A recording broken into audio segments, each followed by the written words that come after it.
पति पत्नी का जोड़ा एक दूसरे का सहारा होता है। हर व्यक्ति के मन को सहारा चाहिए।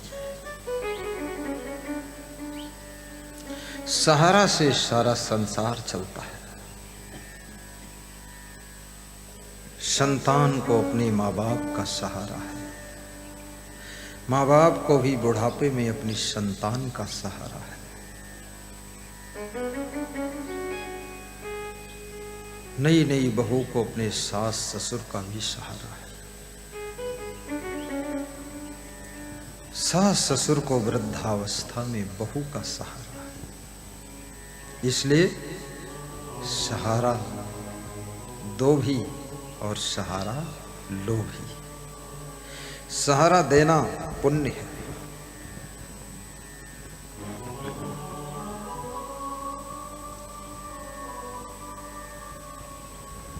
चिड़ियों को भी सहारा दो, चींटियों को भी सहारा दो। एक भक्त कह रहा था, 1-1.5 किलो ज्वार बाजरा कुछ शक्कर के दाने लेकर जाता हूँ। जहाँ चींटियां और चिड़ियां देखता हूँ बिखेर देता हूँ, खिला देता हूँ। उस वक्त का नाम है रामफूल मीणा, ग्राम काली खाड़, नांगल राजा वतान, जिला दौसा से। जब चींटियों पर भी दया आने लग जाए, चिड़ियों पर भी दया आने लग जाए, पशु पक्षियों पर भी करुणा बरसने लग जाए, तो समझ लेना आपके अंदर भगवत सत्ता ने काम करना शुरू कर दिया है। आप इंसान के रूप में भगवान का काम करने लग गए हैं। आप देखने में साधारण हैं, लेकिन आप धरती से ऊपर उठ चुके हैं। आप एक महान देवी और देवता हैं। जो सब नहीं कर सकते हैं वो आप कर रहे हैं। जीवन में करुणा हो, कृपा हो, दया भी हो, प्रेम भी हो,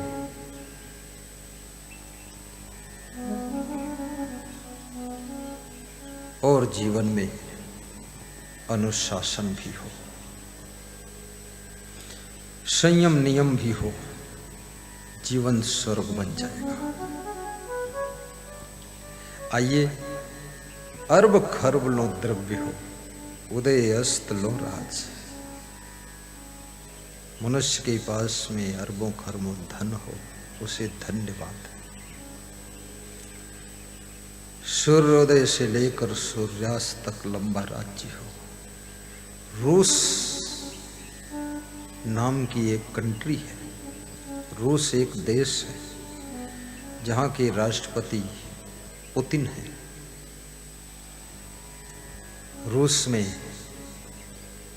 एक तरफ सूरज अस्त होता है, दूसरी तरफ उदय हो जाता है। इतना लंबा साम्राज्य रूस का है, जिसमें इंग्लैंड और इंडिया का प्राइम मिनिस्टर एक ही था। इंडिया में सूर्यास्त होता था तो इंग्लैंड में उदय हो जाता था। इतने बड़े राज्य क्षेत्र का प्रधानमंत्री, सोचिए। आज जो मुख्यमंत्री बन जाता है कितना खुश होता है। उसे पता है 5 साल के लिए केवल। एक सरपंच बन जाता है, वो भी पटाखे फोड़ता है, बहुत खुश है। लेकिन जिसके साम्राज्य में सूर्य अस्त ही ना होता, सोचिए। कबीर कहते हैं, कबीर को बड़ा ज्ञान था विश्व का। उदय अस्त लो राज, सूर्योदय से लेकर सूर्यास्त तक जिसका राज्य हो। परंतु परंतु परंतु भक्ति महात्म न तुले। भक्ति के मूल्य के बराबर इसे तौला नहीं जा सकता है। भक्ति को तराजू के एक पलड़े पर रख दिया जाए, धन और राज्य को दूसरे पलड़े पर रख दिया जाए, बीच में डांडी पकड़कर उठा दिया जाए, भक्ति का पलड़ा भारी होगा, धन और राज्य का पलड़ा हल्का हो जाएगा। शिवरी के पास में भक्ति है, राम शिवरी की कुटिया पर जाते, प्रेम से बेर खा लेते। दुर्योधन में भक्ति नहीं है।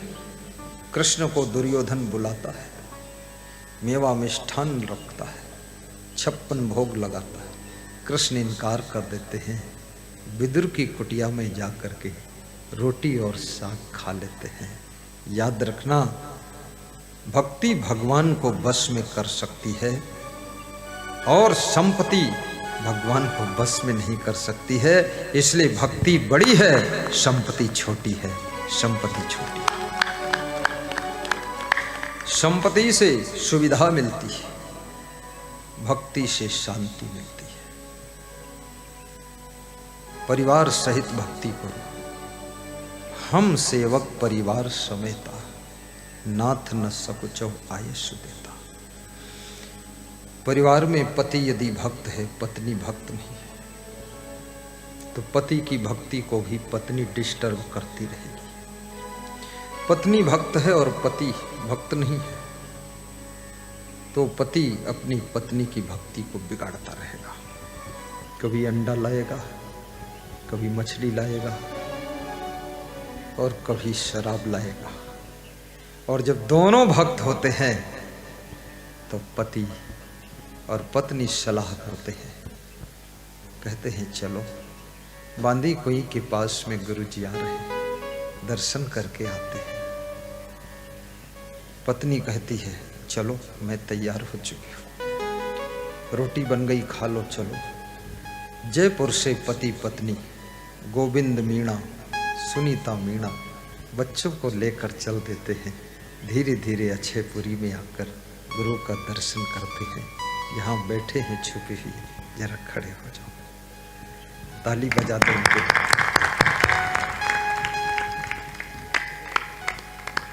परिवार सहित जब तुम भक्ति करते हो डबल फल मिलता है। राम ने भी भक्ति किया था, गुरु मंत्र लिया था। राम कृष्ण से को बड़ा उन्हों तो गुरु की, तीन लोक के वे धनी, गुरु आगे अधीन। भगवान भी अगर भक्ति छोड़ दे तो साधारण इंसान से भी छोटा हो जाएगा। भगवान से भी बड़ा स्थान गुरु का है, भगवान से बड़ा स्थान संत का है। मोते अधिक संत कर लिख, हनुमान से भी बड़ा स्थान संत का है। साधु संत के तुम रखवारे, असुर निकंदन राम दुलारे। निरपेक्षम मुनीम शांतम निर्वैरम समदर्शनम अरव्रज्या में हम नित्यम पुये तें घृणवी। कृष्ण कहते हैं अपेक्षा रहित शांत मननशील समदर्शी संतों के पीछे पीछे मैं इसलिए घूमता रहता हूं कि उनके चरणों की धूल मेरे शीश पर पड़ जाएगी तो मैं भी धन्य हो जाऊंगा, पवित्र हो जाऊंगा। कृष्ण जैसा भगवान भी संतों के चरणों की धूल की आस रखता है।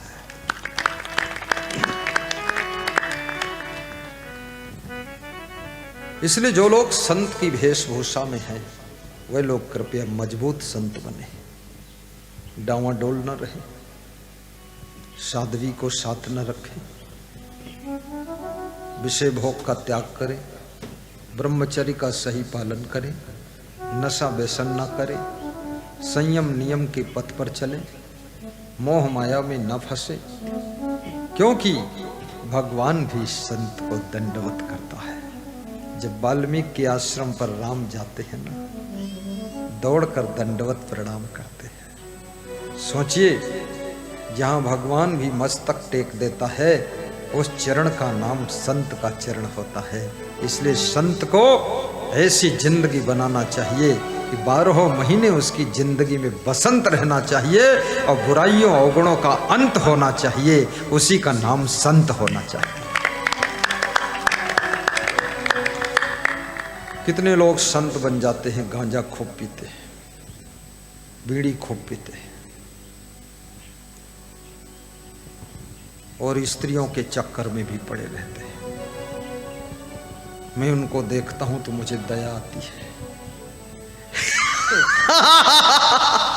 अरे कैसा ब्रह्मचारी बना है, भोगाचारी, भ्रष्ट है, पूरा दुष्ट है, नरक बना दिया, साधु भेष को कलंकित कर दिया। माताओं बहनों में संत को देवियों का दर्शन होना चाहिए, नारायणी का दर्शन होना चाहिए। याद रखना, सारा खेल संसार में, सृष्टि में दृष्टि का खेल है। दृष्टि अगर ठीक हो गई आपकी तो आपके लिए पूरी सृष्टि ठीक हो जाती है। आपकी दृष्टि बिगड़ गई तो सारी सृष्टि में आपको गंदगी ही दिखाई नजर देगी। दृष्टि को सुधर, नजरें बदली तो नजारे बदल गए, किस्ती ने रुख बदला तो किनारे बदल गए। साहिब बंदगी